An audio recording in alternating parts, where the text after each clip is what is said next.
আজকে একটা ভিডিও দেখে হৃদয়টা ভেঙে গেছে আমার। মনে হচ্ছিল যে আপনাদের সামনে শেয়ার করি।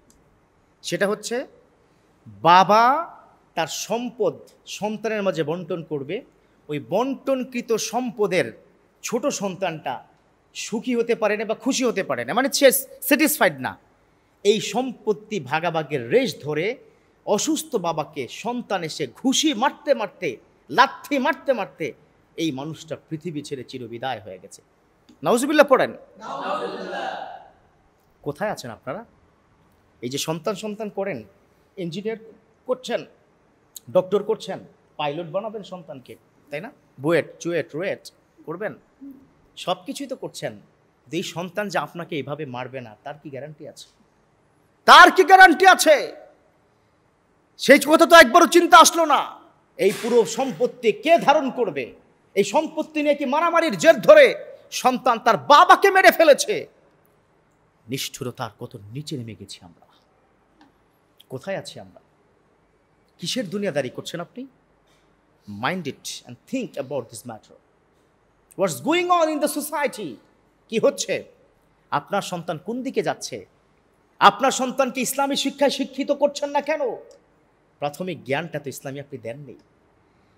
আমি খোদার কসম করে বলতে পারি, খোদার কসম, কোনো আলেম তার বাবাকে এভাবে পিটিয়ে হত্যা করবে না। ইতিহাস বলে না তা, বিশ্ব ইতিহাস, বিশ্ব সৃষ্টির ইতিহাস এটা নেই। কারণ একজন আলেম, তার সম্পর্কে আমার আল্লাহ বলেছেন, হাল ইয়াস্তাউল্লাযীনা ইয়ালামুনা ওয়াল্লাযীনা লা ইয়ালামুন। যিনি আলেম আর যিনি নন আলেম, তিনি কোশ্চিনকাল এক হতে পারে না। This is the justification from Almighty, this the judgement of Almighty. এটা আল্লাহ নিজে বলেছেন। কেন? কারণ একজন আলেম, একজন ইসলামী জ্ঞানী ব্যক্তি আল্লাহকে ভয় করে। সব সময় বলে ইন্ডিয়া খাফুল্লাহ, আমি আল্লাহকে ভয় পাই। আজকে যদি সেই ছেলেটা আল্লাহকে ভয় পেত, বাবাকে মারতে পারতো না। অথচ আমার বিশ্বনবী বলেছেন, হুমা জান্নাতুকা ওয়া নারুক। ও দুনিয়ার ছেলে সন্তান, শোনো শোনো, এই পিতা মাতা তোমার জন্য জান্নাত, এই পিতা মাতা তোমার জন্য জাহান্নাম। ক্বালা সাহাবী ইলা রাসূলুল্লাহ লিমাযা আল জাহান্নাম লিমাযা আন-নার? কেন জাহান্নাম, কেন আমাকে আপনাকে জাহান্নামে যেতে হবে? সাহাবাদের প্রশ্নের উত্তরে বললেন, যেই পিতামাতা তোমার উপর অসন্তুষ্ট হবে, ওই তোমার পিতামাতার কারণে তোমাকে জাহান্নামে যেতে হবে। There is no doubt about it. If you serve your parents, definitely Almighty will give you the paradise. If you don't serve your parents, you have to mind it and realize it. You never go to the heaven. You have to go to the hellfire. জাহান্নামে যেতে হবে তোমাকে। এটাও কিন্তু আমার কথা না, এটাও কিন্তু বিশ্বনবী তিনি বলেছেন, রাদার রব্বি ফি রাদাল ওয়ালিদ, সাখাতার রব্বি ফি সাখাতাল ওয়ালিদ। পিতা মাতা সন্তুষ্ট হলে আমার আল্লাহ সন্তুষ্ট হয়ে যায়।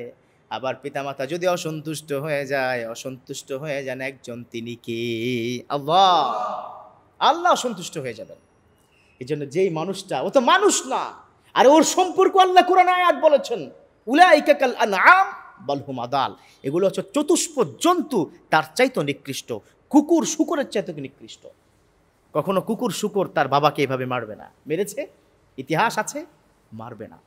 তারা হয়তো তাদের মধ্যে ওই বিবেকটা নেই, আল্লাহ সেটা দেয়নি বলে তারা ঝগড়া করে। কিন্তু কুকুর শুকর যার চাইতে নিকৃষ্টতম প্রাণী আর নেই, তারাও তার বাবাকে এভাবে পিটিয়ে হত্যা করবে না সম্পত্তির লোভের।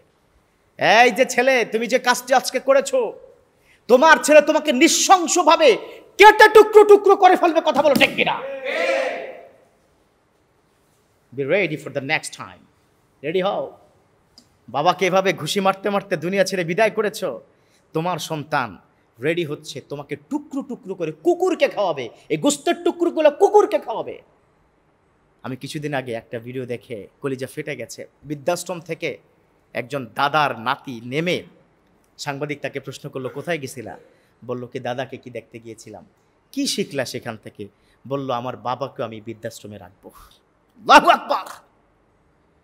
কারণ আমার দাদা যাওয়ার পর আমাকে জড়িয়ে ধরে কান্না করেছে। বলল, দাদা ভাই ভালো নেই, অনেক কষ্ট আছে, তোমার কি বাবাকে বুঝায়ও? কিন্তু আমি আমার বাবাকে বুঝাবো না, আমার বাবাকেও আমি বৃদ্ধাশ্রমে রাখবো। তার বাবা সেখানে উপস্থিত ছিল না, তার বাবা ভিতরে ছিল। কিন্তু এই যে শিক্ষা, কি শিখছি আমরা? মানবতা কোথায় আজকে?